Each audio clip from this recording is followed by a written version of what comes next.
नमस्कार दोस्तों, स्वागत आप सभी का।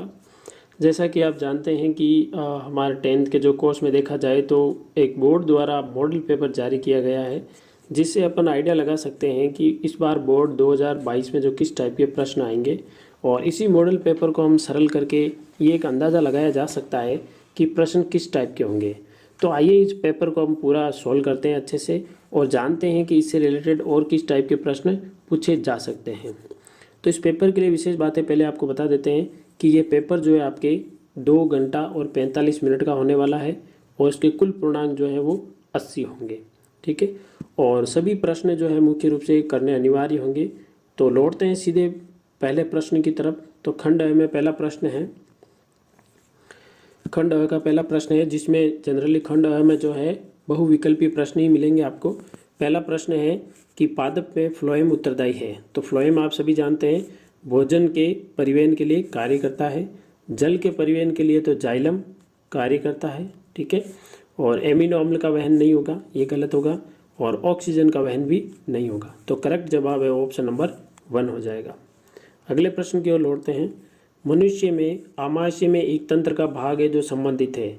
आमाशय किससे संबंधित है? क्या श्वसन से है? नहीं। क्या उत्सर्जन से है? नहीं। पोषण? बिल्कुल। पोषण यानी पाचन यानी भोजन को ग्रहण करना। तो इसका करेक्ट जवाब जो होगा वो होगा पोषण। तो ऑप्शन नंबर सी करेक्ट हो जाएगा। परिवहन नहीं होगा। अगला प्रश्न लेते हैं। अगला प्रश्न है, निम्न में से कौन सा एक पादप हार्मोन है? तो पादप हार्मोन कौन सा होगा? देखिए यहाँ लिखा हुआ है एस्ट्रोजन। और तो एस्ट्रोजन तो आप सभी जानते हैं एक मानव के अंदर पाया जाने वाला हार्मोन है। इसके अलावा देखिए यहाँ लिखा थायरोक्सिन।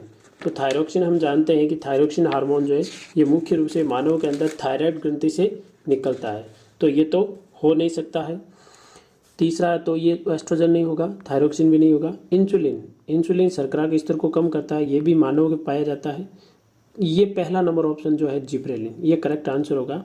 क्योंकि पादप हार्मोन में मुख्य रूप से कौन कौन से हार्मोन पाए जाते हैं?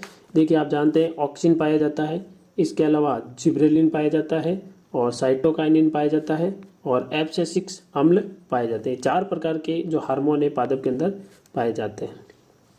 अगला प्रश्न है, कोशिका विभाजन को कौन सा हार्मोन प्रेरित करता है?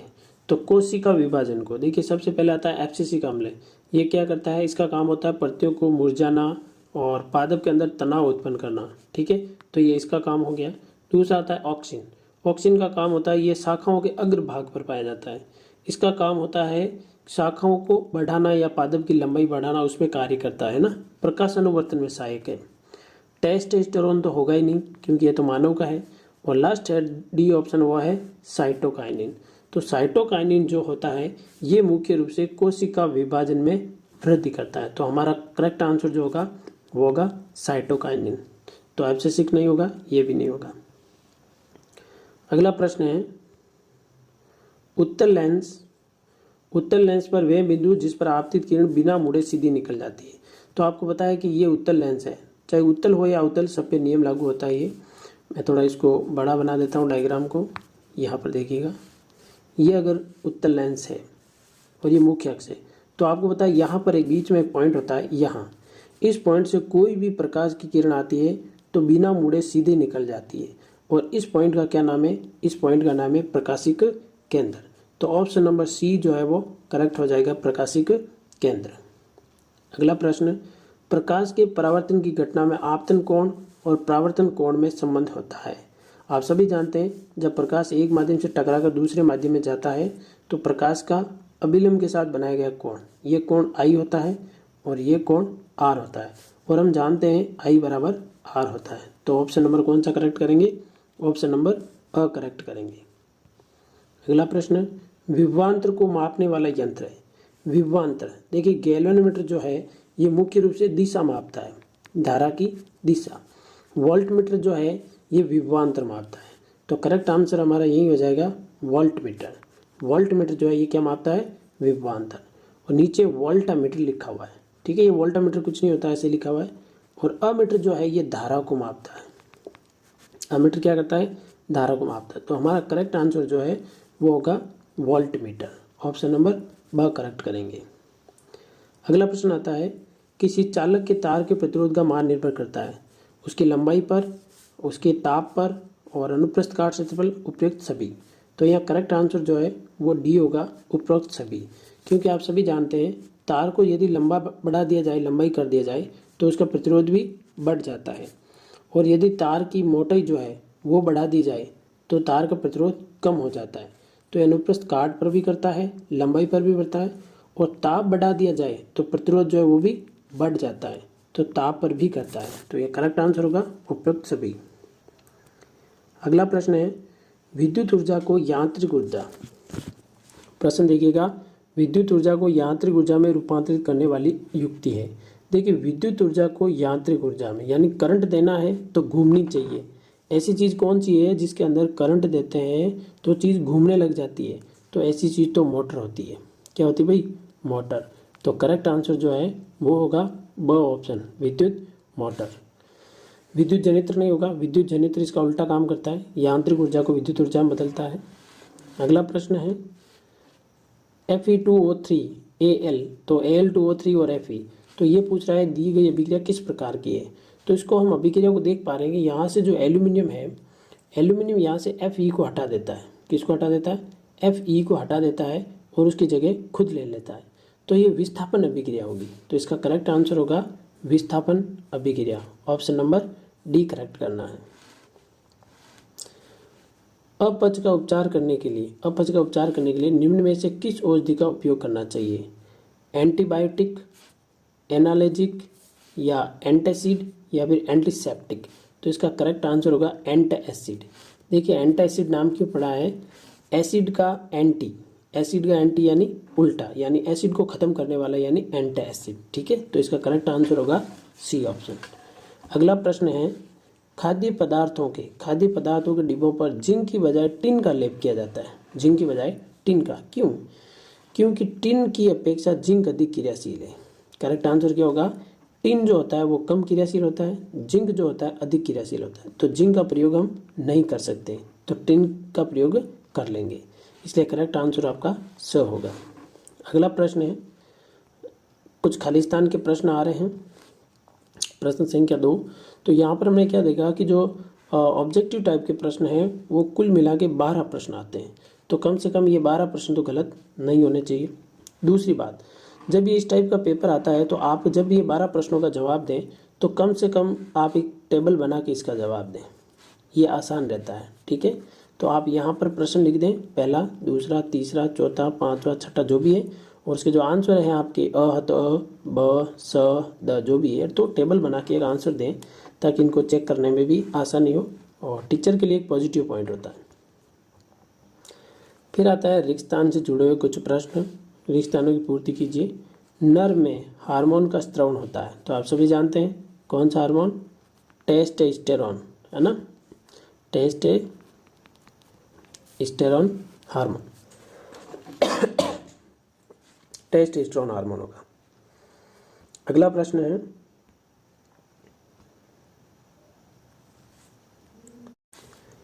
अपशिष्ट पदार्थों को या अपशिष्ट उप उत्पादों को शरीर से बाहर निकालने के प्रक्रम को कहते हैं। तो इसका जवाब होगा उत्सर्जन। ठीक है, उत्सर्जन की यही परिभाषा होती है कि जो उप उत्पाद होते हैं अपशिष्ट, उनको शरीर से बाहर निकालना।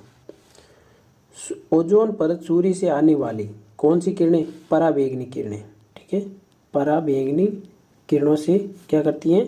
सुरक्षा करती है। कोयला और पेट्रोलियम कैसे ईंधन है? जीवाश्म ईंधन है। जीवाश्म क्यों है? हमने 16 चैप्टर में पढ़ाया था कि ये जीवों से, यानी पेड़ पौधे और जीव जंतुओं से प्राप्त होते हैं, इसलिए इन्हें जीवाश्म ईंधन कहते हैं। अगला देखिए कि गोलीय दर्पण के ध्रुव और वक्रता केंद्र के बीच की दूरी की आधी दूरी को क्या कहते हैं?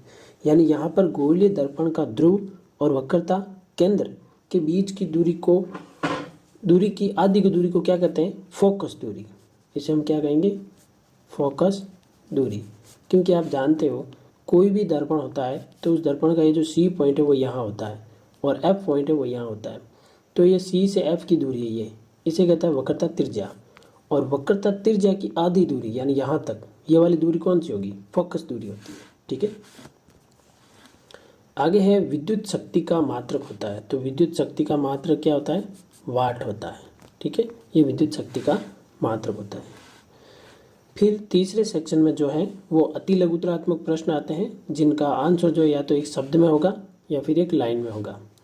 तो प्रश्न है, पचित भोजन का अवशोषण किस भाग में होता है? तो किस में होता है? छोटी आंत यानी शुद्धांत्र में होता है। ठीक है। मधुमेह रोग किस हार्मोन की कमी से होता है? तो मधुमेह रोग किस हार्मोन की कमी से होता है? इंसुलिन।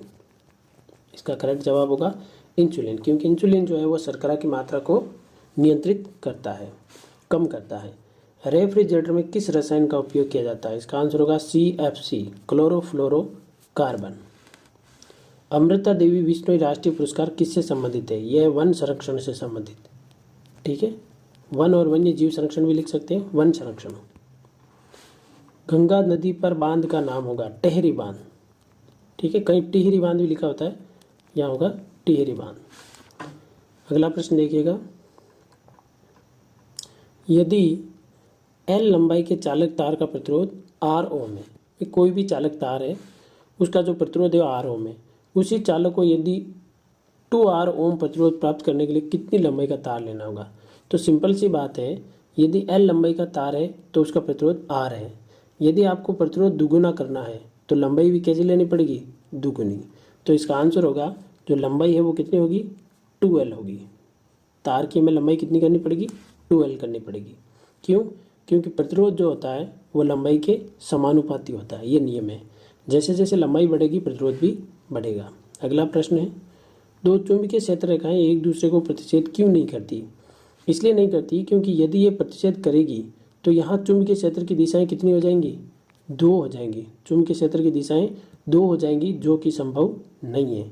इसीलिए ये रेखाएं एक दूसरे को कभी भी प्रतिच्छेद नहीं करती। किसी परिपथ में धारा का प्रवाह है या नहीं या किस दिशा में, ये जानने के लिए हम किस उपकरण का प्रयोग करते हैं? तो इसका आंसर होगा गैल्वेनोमीटर। कौन सा? गैल्वेनोमीटर। गैल्वेनोमीटर का काम होता है दिशा पता करना, तार के अंदर धारा की दिशा पता करना। कठोर जल को मृदु करने के लिए किस सोडियम यौगिक का प्रयोग किया जाता है? वो होता है धावन सोडा, यानी Na2CO3.10H2O। ये धावन सोडा होता है और धावन सोडा का ही प्रयोग किस लिए किया जाता है? कठोर जल को मृदु करने के लिए।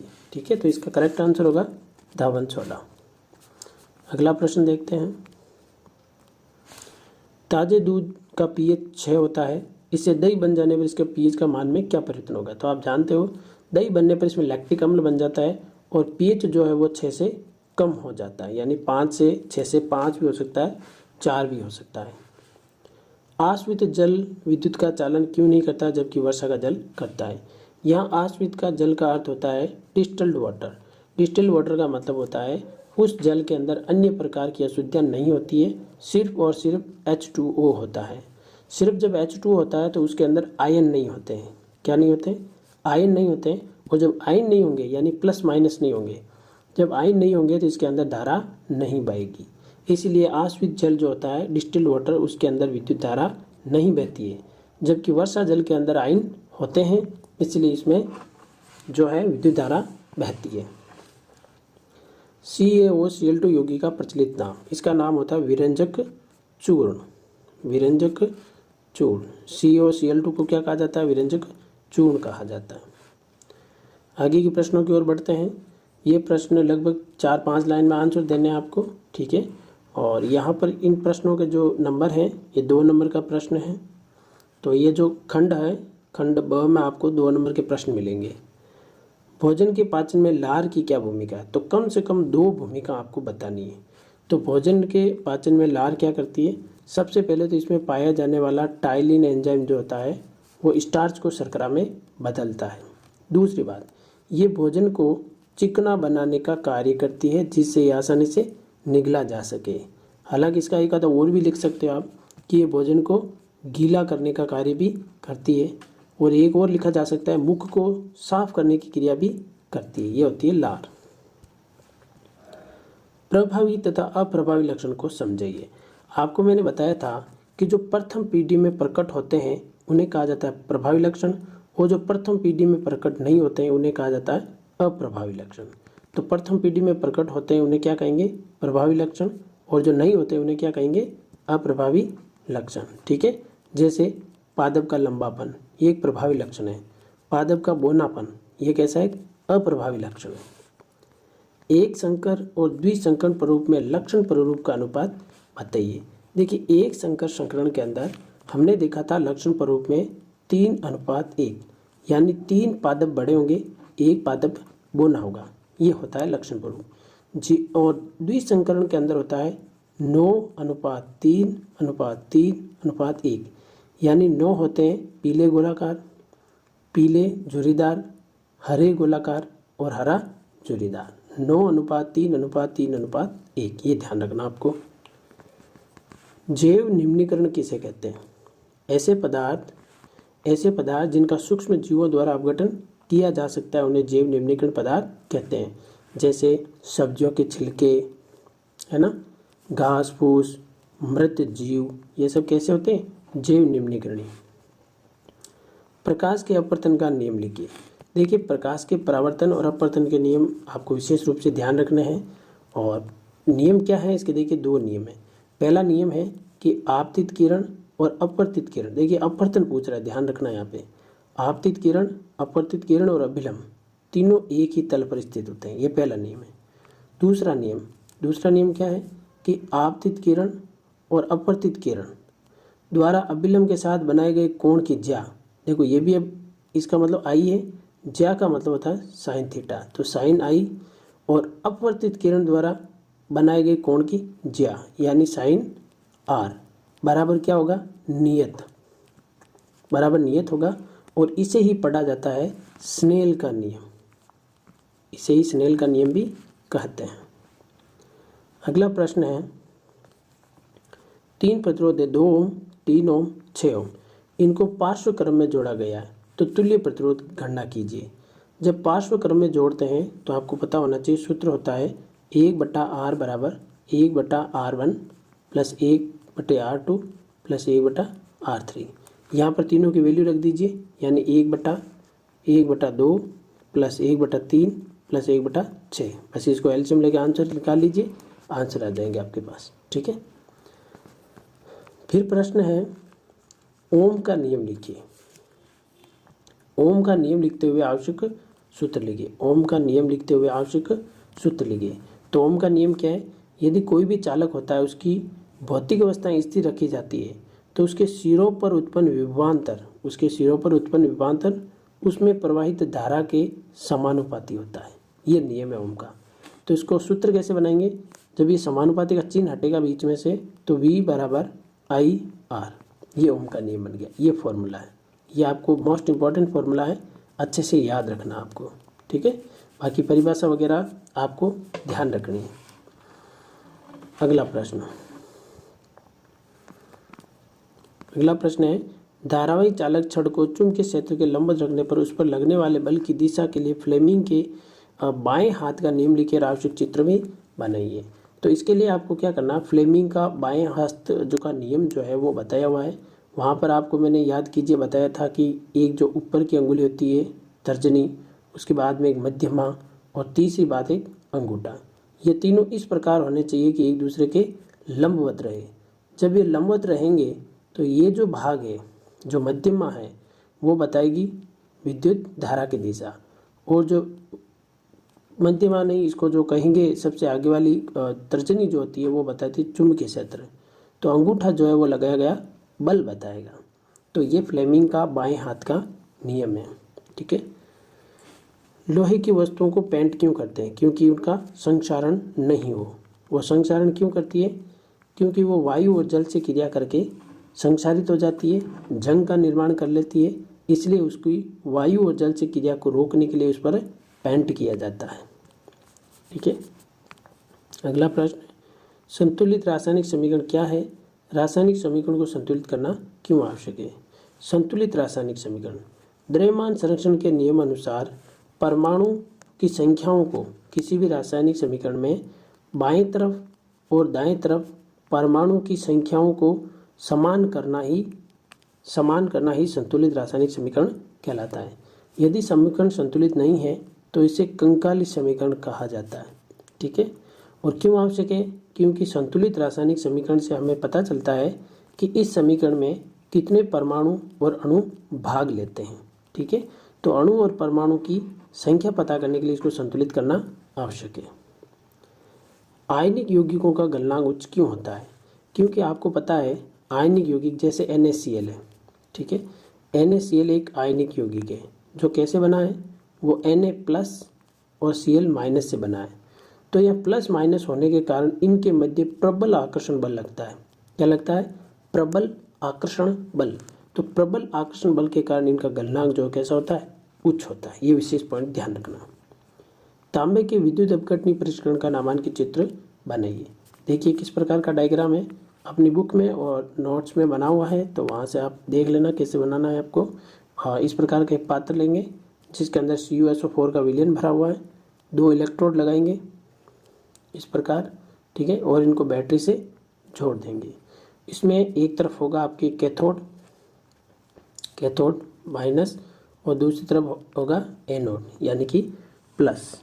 ठीक है, तो यहाँ पर क्या होता है, जो कॉपर होता है वो कैथोड की तरफ जाने लग जाता है।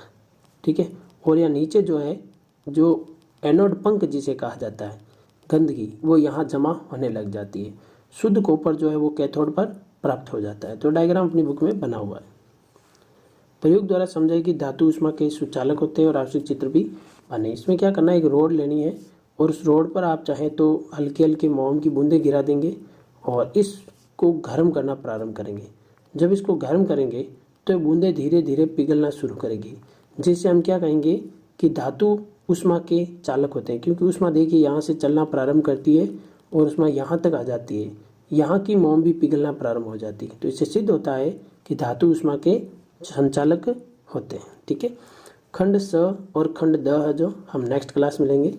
तो मिलते हैं अगली क्लास में, तब तक के लिए जय हिंद जय भारत।